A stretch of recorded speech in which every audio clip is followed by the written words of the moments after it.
함께 기도하시고 하나님 말씀 듣겠습니다. 사랑하는 아버지, 은혜를 감사합니다. 마지막 시대를 살아가는 우리에게 오늘도 요한계시록의 은밀하고 그러나 분명한 메시지를 들려주심에 감사합니다. 시대를 분별하며 사는 하나님의 백성들 되게 하여 주옵소서. 예수님의 이름으로 기도했습니다. 아멘. 무엇이든지 이 시작이 있으면 끝이 있는 법입니다. 태어날 때가 있으면 반드시 죽을 때가 있습니다. 입학이 있으면 졸업이 있게 마련이고, 입사할 때가 있으면 반드시 퇴사할 때가 옵니다.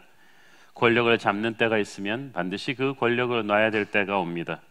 이 역사도 이 시작이 있었으니만큼 반드시 끝이 있습니다. 유한한 인간이 끝없이 착각하는 것은 자신이 무대에서 언젠가는 내려와야 된다는 것을 모르고 있는 것입니다. 그래서 끝도 없이 권력과 돈과 인기를 추구하며 살아갑니다. 그것이 얼마나 순식간에 끝날 수 있는지를 잘 모르는 것입니다. 그러나 천지 만물을 창조하심으로써 우주의 역사를 시작하신 하나님께서는 반드시 이 역사에 마침표를 찍으실 것입니다.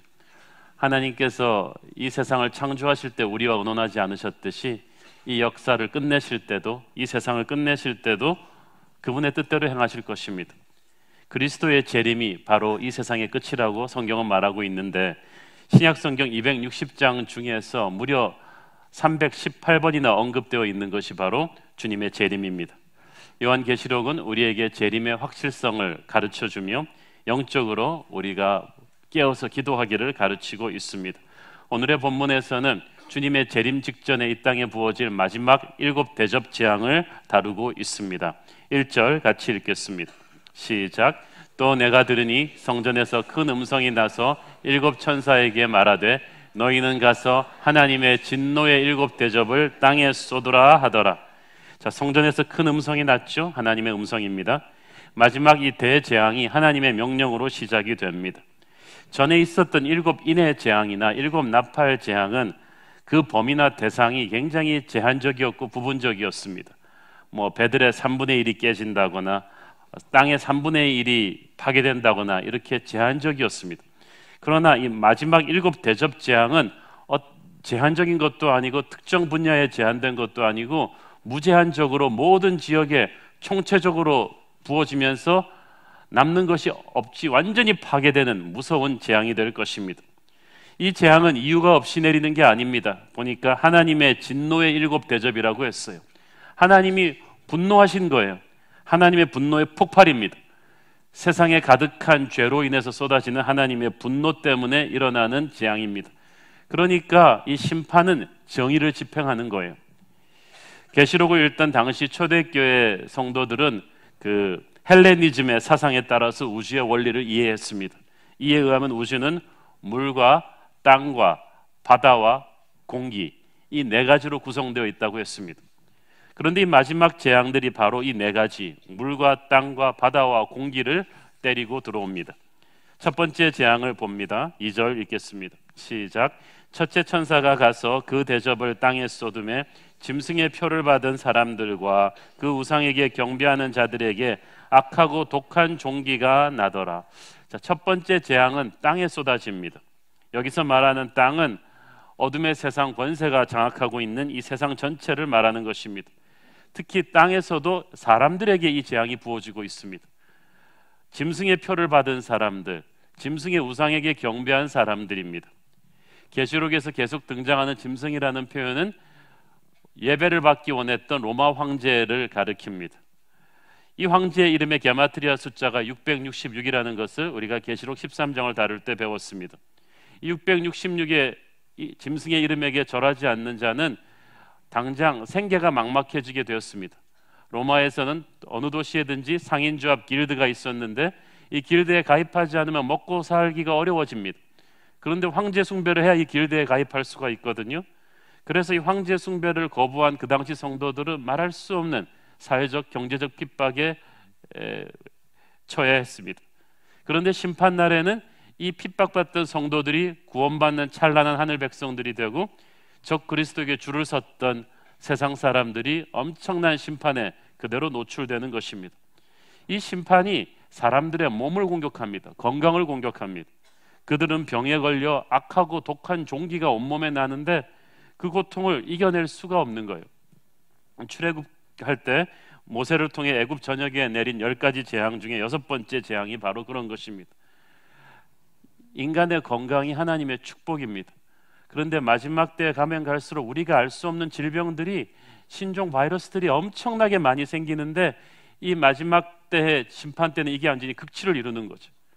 인간의 첨단 의학 기술로 도저히 해결할 수 없는 병들이 이 세상 사람들한테 부어집니다.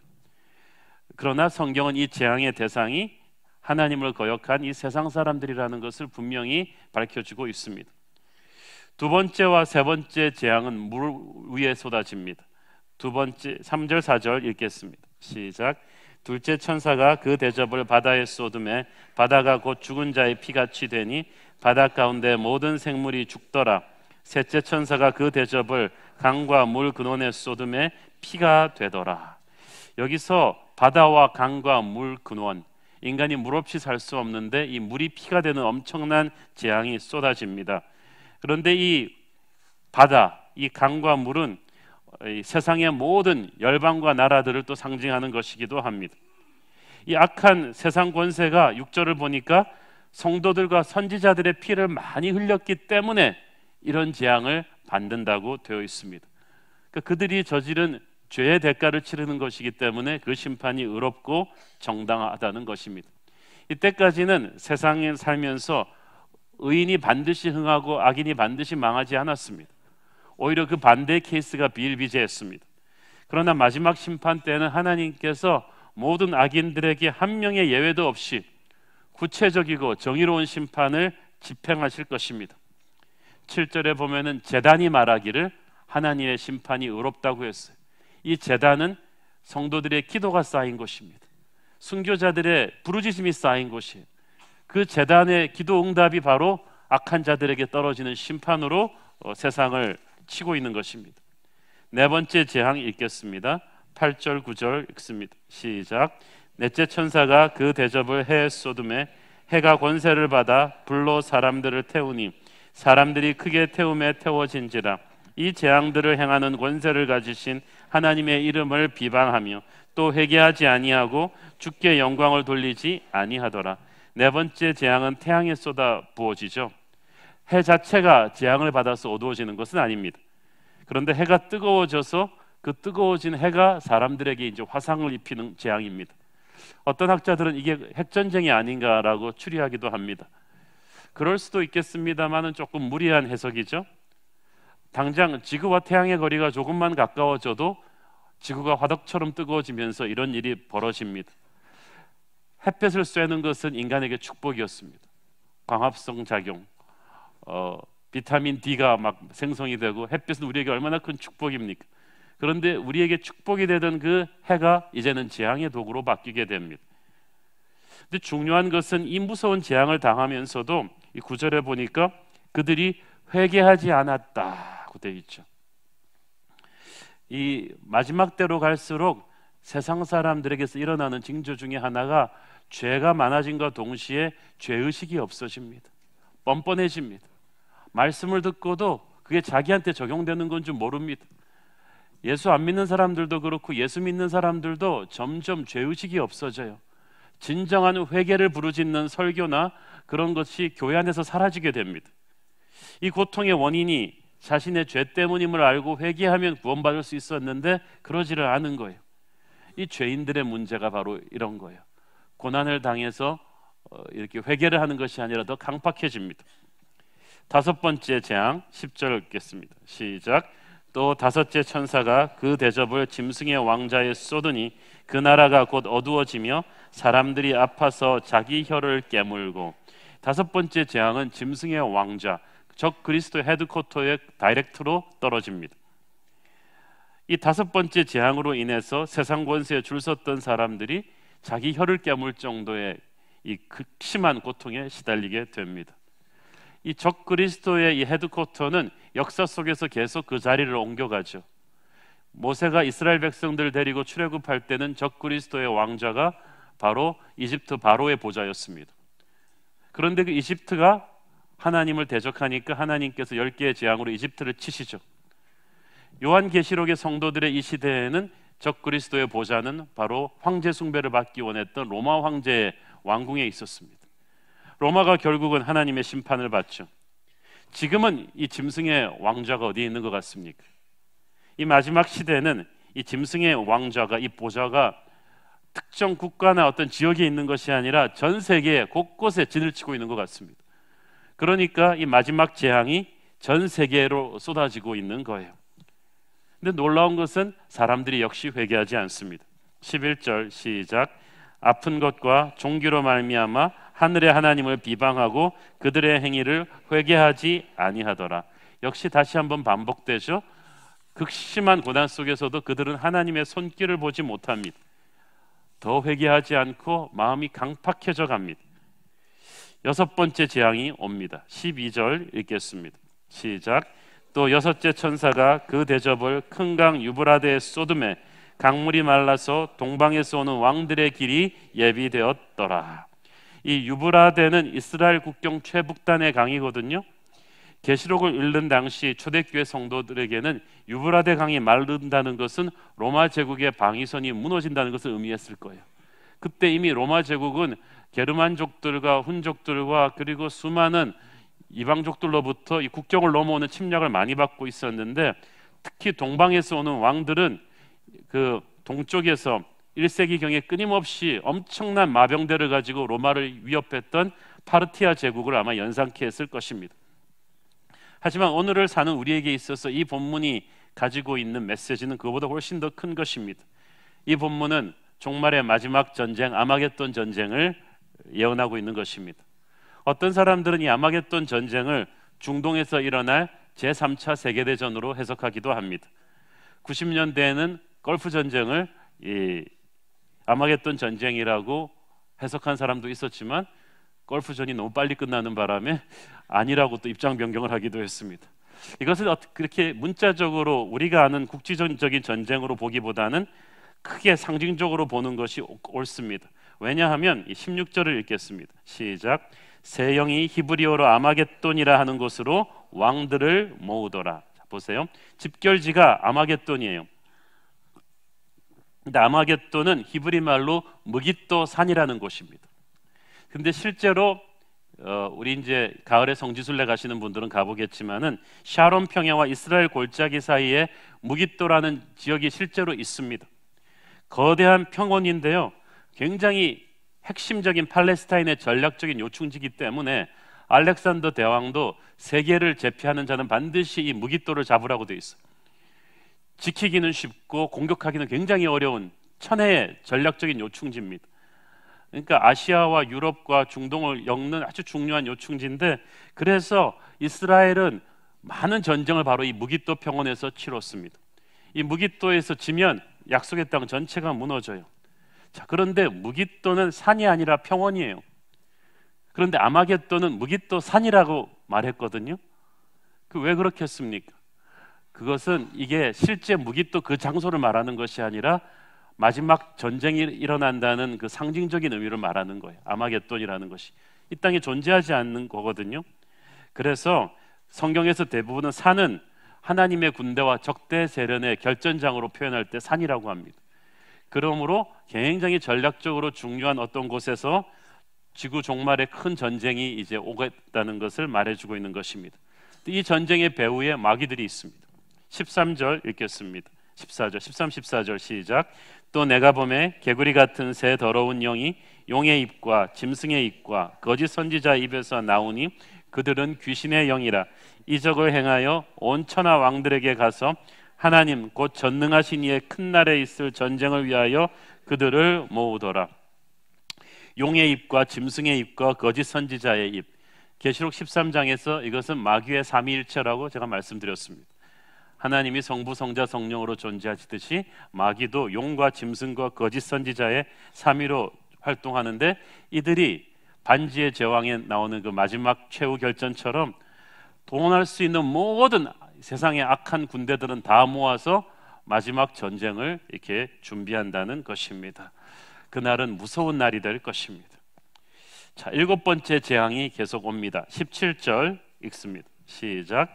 일곱째 천사가 그 대접을 공중에 쏟음에 큰 음성이 성전에서 보좌로부터 나서 이르되 되었다 하시니. 자, 일곱째 재앙이 공중에 쏟아졌다고 했죠. 여기서 공중이라는 것을 우리가 흔히 생각하는 하늘, 스카이라고 보면 안 됩니다. 마귀가 공중 권세 잡은 자라는 거 기억하시죠? 그러므로 여기서 공중이라는 것은 이 마귀가 장악한 모든 영역을 말합니다. 하나님의 심판이 마귀의 장악한 영역 위로 그대로 쏟아진다는 것이죠. 더 이상의 일격이 필요 없는 완벽한 파괴력을 가진 하나님의 심판이 마귀의 영역을 쓸어버린다는 뜻입니다. 그래서 큰 음성이, 주님의 음성이 성전에서부터 나서 말씀하십니다. 되었다. It is done.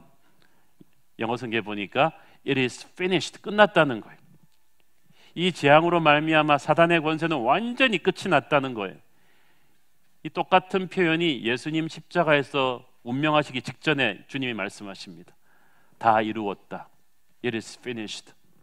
그게 뭘 다 이루었단 말입니까? 내 인생 이제 끝났다 그겁니까? 아니에요. 주님께서는 십자가에서 사탄이 더 이상 회복하기 불가능한 치명타를 가했다는 거예요. 이제 전쟁은 끝났다. 십자가로서. 그리고 이제 요한계시록에서는 예수님이 교두보를 만들어 놓으신 그 승리를 이제 완전히 하나님이 완성시키신 것입니다. 노르만디 상륙작전이 성공적으로 끝났을 때 다 이룬 거예요. 이미 나치 독일은 그때 치명타를 맞은 거예요.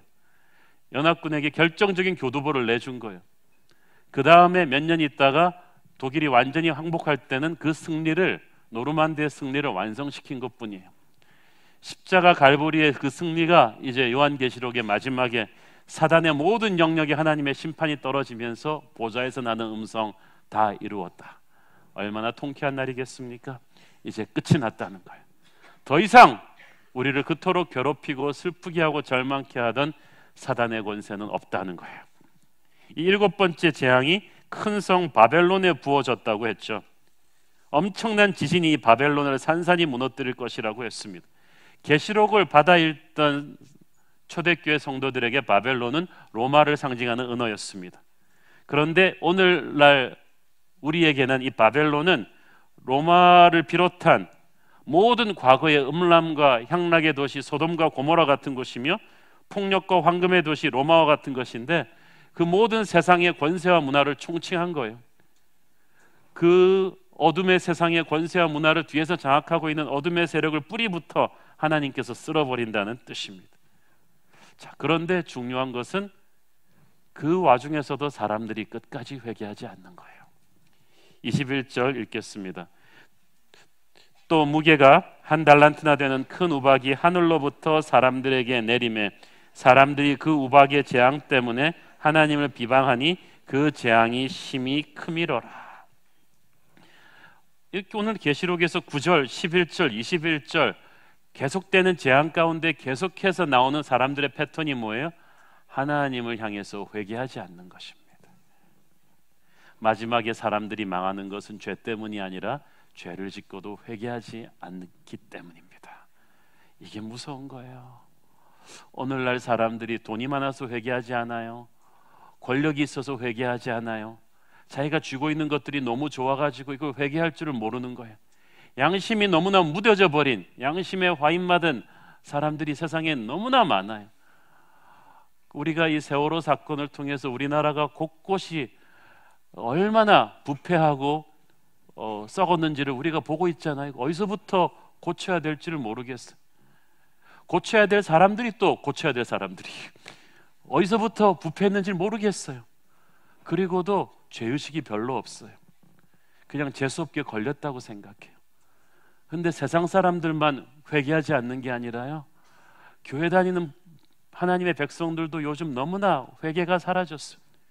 교회에서 기도하면서 우리 성도들의 눈에 눈물이 없어요.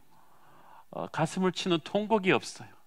주님의 말씀을 듣고도 너무 세련되게 예수를 믿어요.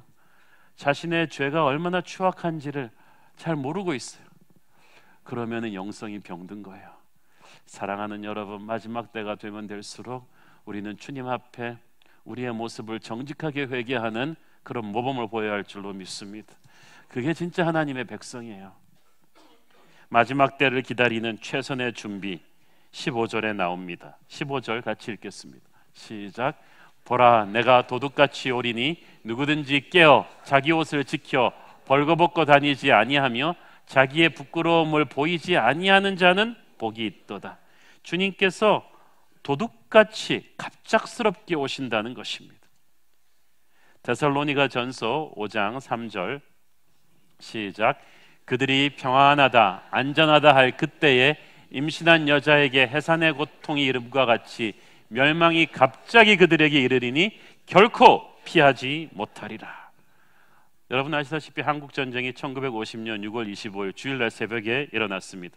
38선 전역에서 거의 새벽기도 시간에 새벽 4시 반 5시경에 공산군이 전역으로 남침을 개시했는데 그 전날 밤에 한국군과 미군의 고급 장성들이 아주 파티를 열면서 만취했죠. 그때 북한군이 갑자기 밀고 들어온 거예요. 아무도 그렇게 돌연히 그렇게 대담한 기습이 있을 줄은 몰랐습니다. 마찬가지입니다. 오늘을 사는 우리들의 가장 큰 위기는 위기를 위기로 인식하지 못하고 있다는 데 있어요. 평화의 왕을 모르기 때문에 가짜 평화를 지금 진짜 평화로 착각하면서 살고 있는 거예요.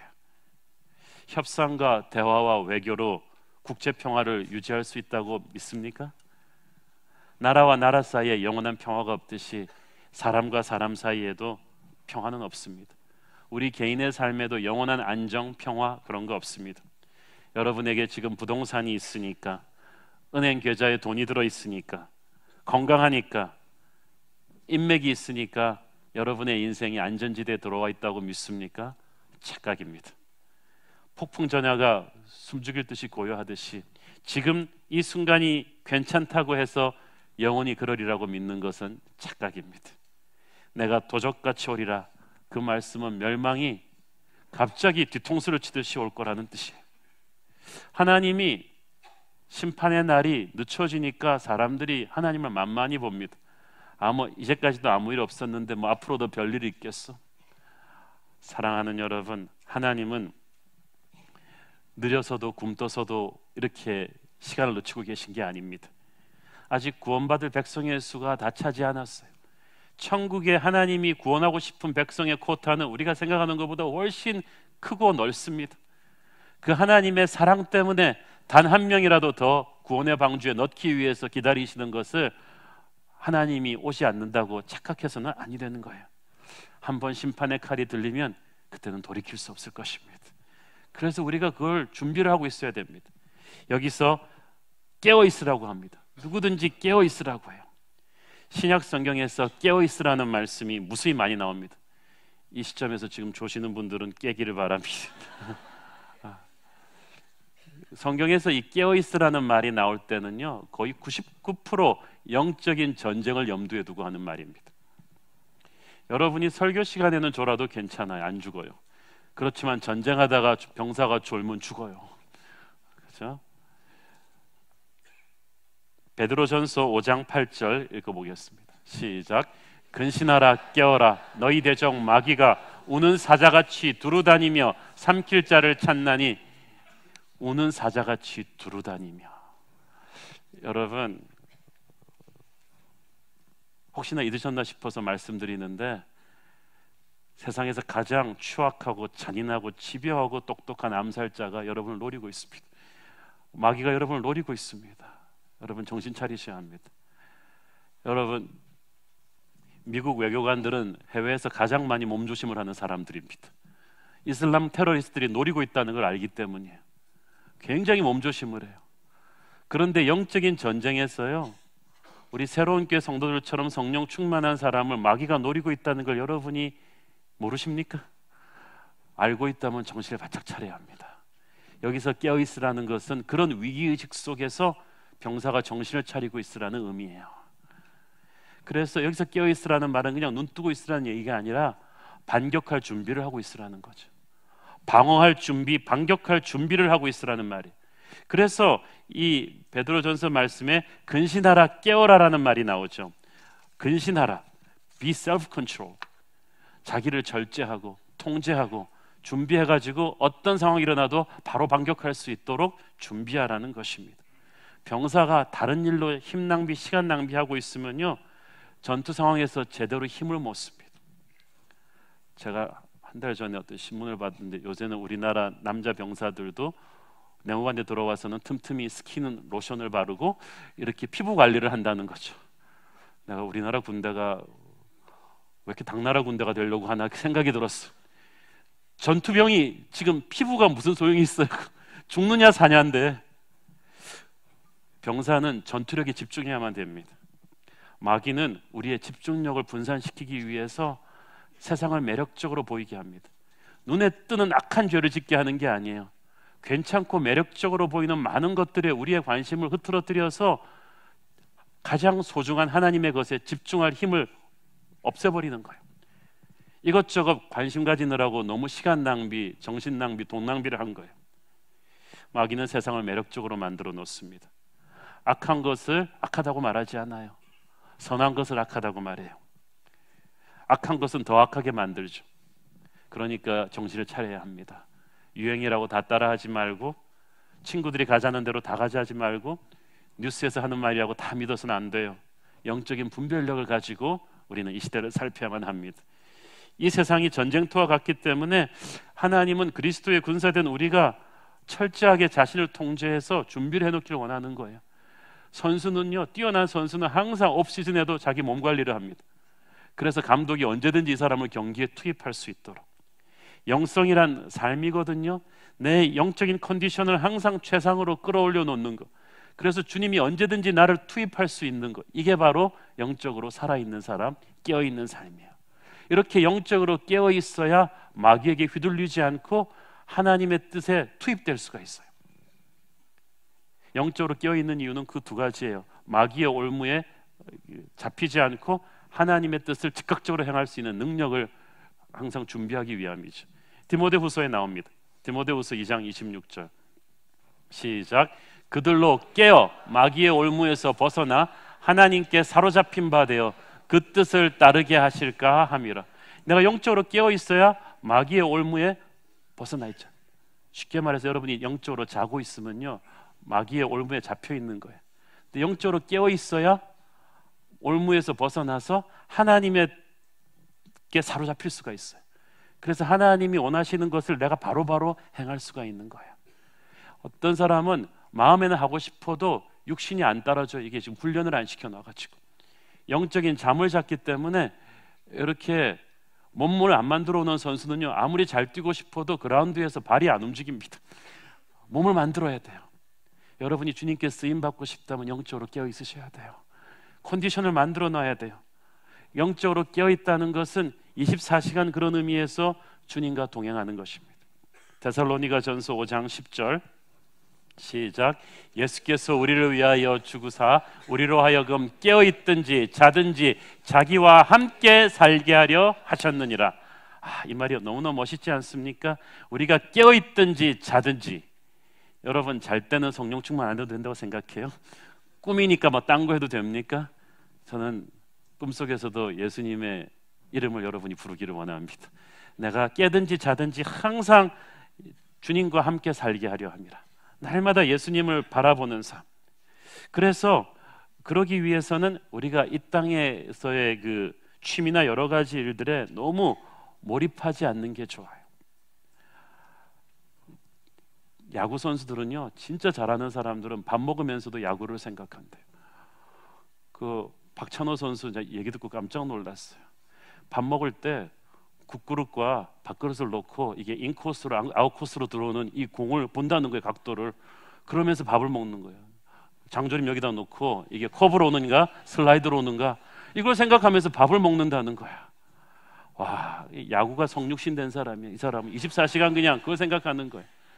제가 부끄럽더라고요. 야구 선수가 그러는데 우리가 예수님을 얼마나 그렇게 생각을 합니까? 깨어 있으라는 말은 그냥 눈만 뜨고 있으라는 게 아니라 예수님을 바라보고 있으라는 거야. 그 예수님을 바라보는 데 있어서 방해가 된다면 괜찮은 취미 생활이나 이런 것들도 놓을 수 있어야 돼요. 크리스찬도 취미 생활 할 수 있죠. 골프도 치시고 음악 감상도 하시고 자전거도 타시고 우표 수집도 하시고 좋죠. 그러나 그게 도가 지나쳐서 나 그거 없이는 못 산다 할 정도가 되면 중독입니다. 우리가 중독되어야 될 건 예수 그리스도뿐입니다. 감자는 어디를 잘라도 감자인데 크리스천은 어디를 잘라도 예수의 냄새가 나야 돼요. 깨어있다는 것은 예수님을 항상 바라보는 거예요. 마귀는 우리의 마음과 생각을 공격하거든요. 여러분, 우리의 마음은 무쇠가 아닙니다. 우리가 지켜야 합니다. 우리의 마음과 생각을 혼돈스럽게 하거나 더럽게 하지 말아야 돼요. 그래서 너무 부정적인 사람들, 세상적인 사람들의 가십에 너무 오래 동참하시면 안 돼요. 식사도 절제해서 드시고 자기를 만들어야 돼요. 우리 한국 분들은 너무 요새 식탐이 많으세요. 그냥 맛있는데 막 찾아다니는데 거기다 막 목숨 건 사람들이 있어요. 그냥 있는 거 가볍게 드세요. 말씀과 기도로 또 들어가는 시간을 충분히 가져야만 합니다. 깨어있기 위해서는요, 우리가 쉬지 않고 기도해야 돼요. 항상 기도하는 자야말로 영적으로 깨어있는 자입니다. 기도하는 영혼, 하나님과 교통하는 영혼이 잠들 수가 없어요. 기도하는 영혼을 가진 자가 계속해서 범죄하며 하나님의 이름을 더럽힐 수는 없는 거예요.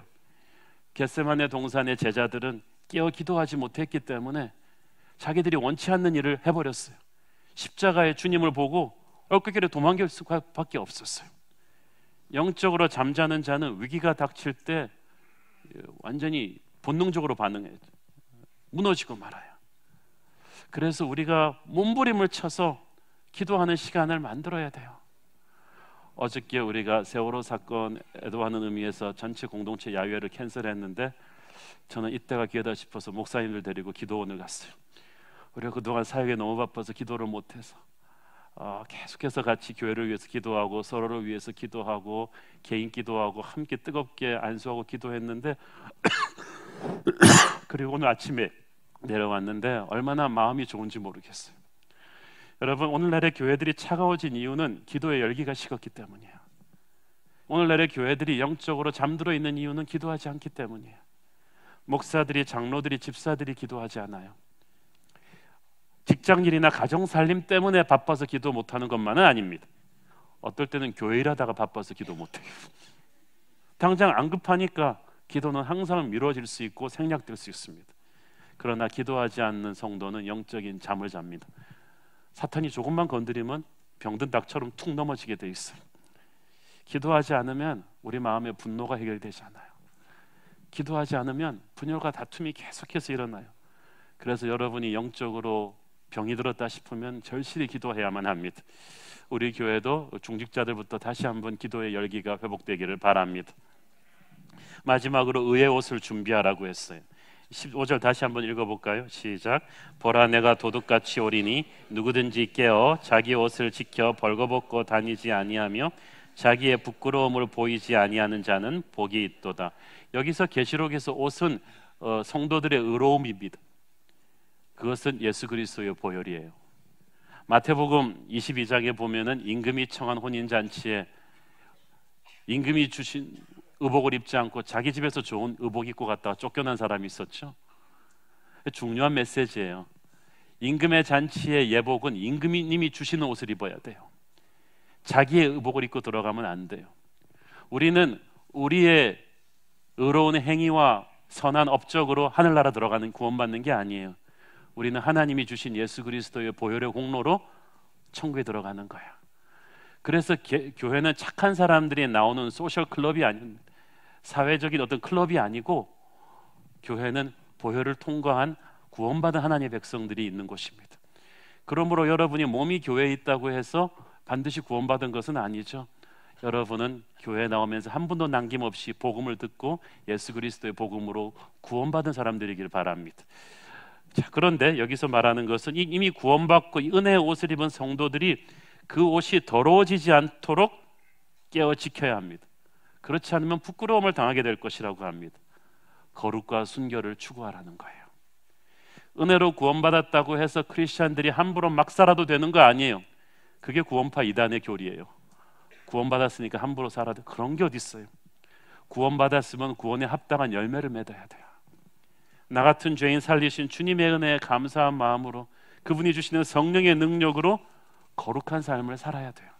세상과 차별화된. 기독교의 가장 무서운 적은 외부의 핍박이 아닙니다. 내부의 부패입니다. 거룩은 능력이거든요. 오늘날 교회가 능력이 사라진 것은 거룩이 사라졌기 때문입니다. 교회가 아무리 크고 사람이 많아도요, 거룩을 잃어버리면 기름 부으심을 잃습니다. 사탄이 제일 우습게 보는 교회가 거룩을 잃어버린 교회예요.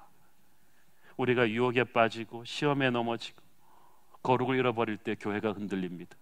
주님의 영광이 땅에 떨어집니다. 이 마지막 시대에 이 계시록에서 계속해서 주님이 교회들에게 주시는 당부가 무엇입니까? 니들 큰 건물 지어라? 사람 많이 모아라? 아니에요. 거룩한 주님의 군대가 되라. 순결한 신부들이 되어라. 깨어있는 주님의 군대가 되어라. 이것이 역사를 지키는 마지막 주님의 파수꾼들에게 주신 사명입니다. 많은 사람들이 주님이 언제 다시 오실까 하는 질문을 많이 합니다. 그러나 계시록의 메시지는 주님이 언제 다시 오실까가 아니라 다시 오실 주님 앞에 너는 어떤 모습으로 서 있을 것이냐, 그거예요. 세상이 어떻게 끝나든 저는 우리가 주님 앞에서 부끄러움이 없이 설 수 있게 되기를 원합니다. 마지막이 가까울수록 가짜 복음이 판을 칠 것입니다. 가짜 메시지와 크리스천들이 판을 칠 것입니다. 우리는 우리의 귀를 즐겁게 하는 자극적이고 솔깃한 메시지보다 우리의 거룩함을 눈물로 촉구하시는 주님의 음성 앞에 심각하게 응답할 수 있어야만 합니다. 저는 저와 여러분이 주님 다시 오실 때까지 외롭고 힘든, 그러나 주님 기뻐하시는 거룩한 신부의 길을 갈 수 있게 되기를 축원합니다. 기도하겠습니다. 사랑하는 아버지, 은혜를 감사합니다. 마지막 날입니다. 세상 곳곳에서 무너지는 소리들이 들립니다. 불의와 부패가 이 땅 곳곳에서 판을 치고 욕심과 증오와 미움이 너무나 많은 이 시대를 살면서 우리가 정신 차리게 하여 주옵소서. 깨어서 마지막 때를 기다리게 하옵소서. 우리 자신을 돌아보며 거룩한 주님의 신부로 서게 하옵소서. 예수님의 이름으로 기도했습니다. 아멘.